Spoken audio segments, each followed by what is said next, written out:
Buonasera e ben ritrovati con l'informazione flash di New Sicilia. I principali titoli del pomeriggio. Il Movimento 5 Stelle ha presentato i suoi candidati in vista delle prossime europee. Capolista l'ex presidente del Parco dei Nebrodi Giuseppe Antoci. Quest'ultimo accompagnerà Giuseppe Conte al corteo dell'1 maggio a Portella della Ginestra.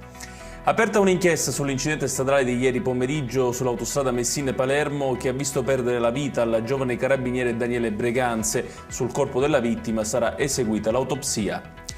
Un 31enne di Messina è stato arrestato per aver dato fuoco al furgoncino del suocero. Dietro il gesto l'odio nei confronti della ex moglie che in più occasioni avrebbe minacciato e aggredito fisicamente. Ha affidato ai social l'annuncio del suo addio alla scherma a Daniele Garozzo, oro olimpico a Rio 2016 e argento a Tokyo 2020. Il fiorettista acesi a soli 32 anni ha deciso di smettere per un infortunio al cuore, come da lui stesso scritto all'interno di un post.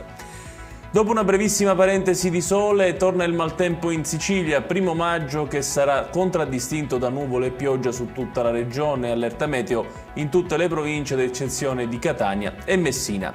Ed è tutto per questa edizione, tutti i dettagli su queste notizie li trovate come sempre sul nostro sito www.newsicilia.it. Grazie per averci seguito e arrivederci.